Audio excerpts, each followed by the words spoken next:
Nah, sebelum belajar ini, Bapak menanyakan sudah benar ingin atau akan kalian kuasai di pertemuan kali ini. Yang pertama yaitu kalian dapat menghitung keliling persegi dan persegi panjang berdasarkan data hasil pengukuran panjang persegi atau panjang dan lebar. Kemudian yang kedua kalian dapat menyelesaikan masalah sehari-hari yang berkaitan dengan keliling persegi dan persegi panjang.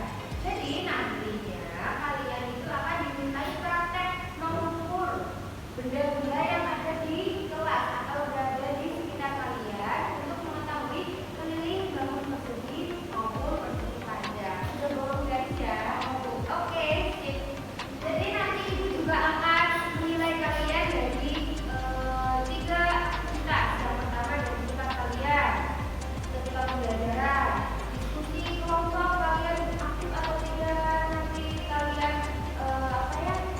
bicaranya bagaimana, kemudian saat keterampilan juga hasil kerja kalian itu bagaimana. Nah, yang terakhir itu juga akan memberikan soal evaluasi untuk mengetahui apakah kalian sudah paham materinya atau tidak.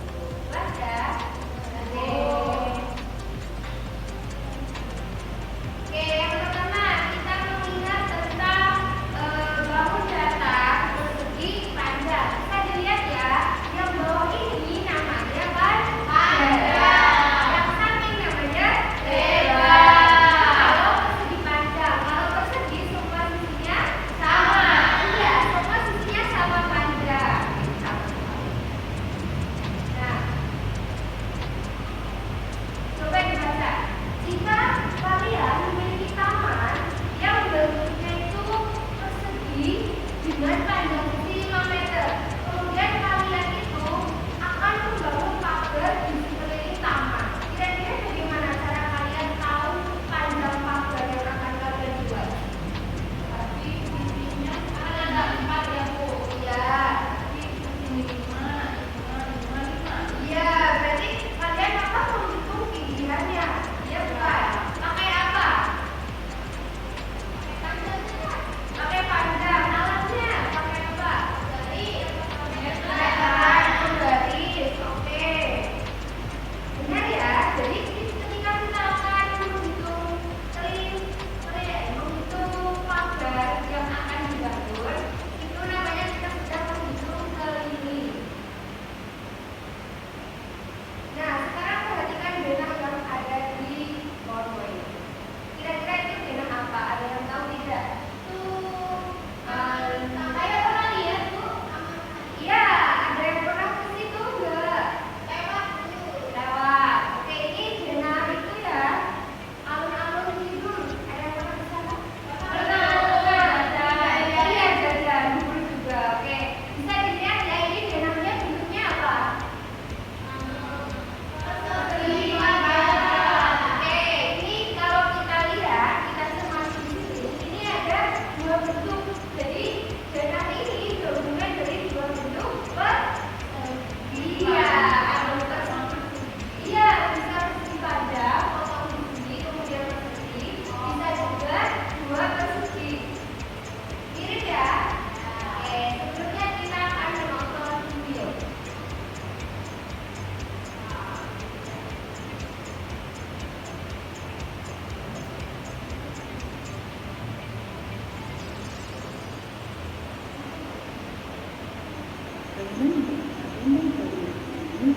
Awalnya berfungsi sebagai pertahanan akan serangan yang dilakukan oleh penjajah. Banyak yang percaya jika benteng ini memiliki kekuatan spiritual yang mampu melindungi keraton dari serangan gaib. Bahkan, terdapat salah satu bagian dari benteng ini yang tidak boleh dilewati oleh sultan semasa beliau masih hidup. Nah, penasaran kan? Ada cerita menarik apa saja di balik tembok yang melindungi keraton Jogja ini? Sini gue kasih tahu ceritanya.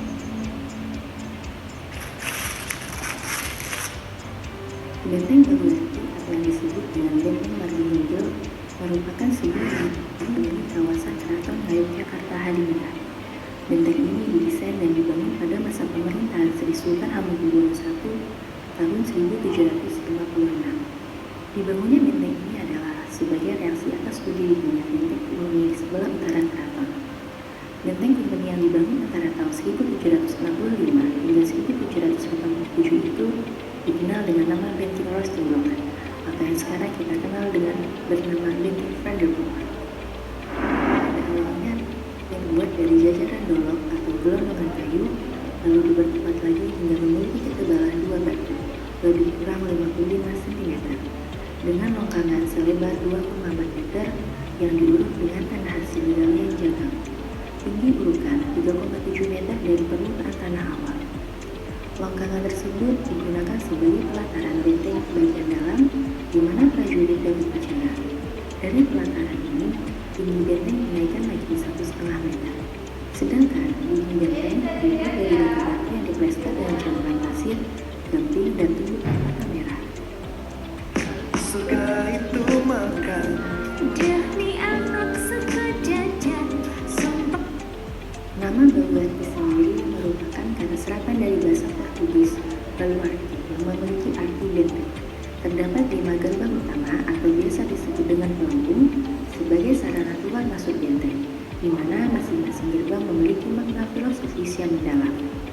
Yang pertama adalah pelengkung Tarunasura atau lebih dikenal dengan pelengkung Hicilan, yang lokasinya berada di sayap timur alun-alun utara, menjadi gerbang masuk utama bagi para tamu dan keluarga kerajaan yang hendak berkunjung ke keraton.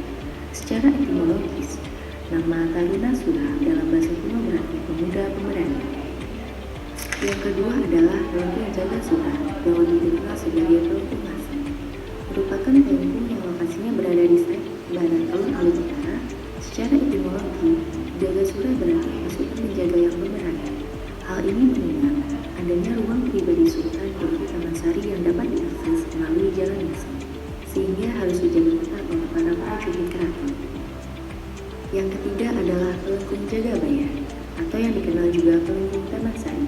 Lokasinya berada Oke, dari video yang saya lihat tadi itu namanya apa?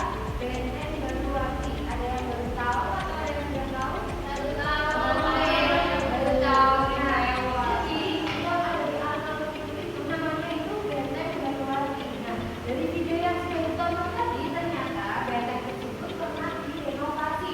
Tahu artinya renovasi? Tahu. Iya. Diperbaiki, ya diperbaiki bagus sekali. Dan Benteng Baluarte ini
daripada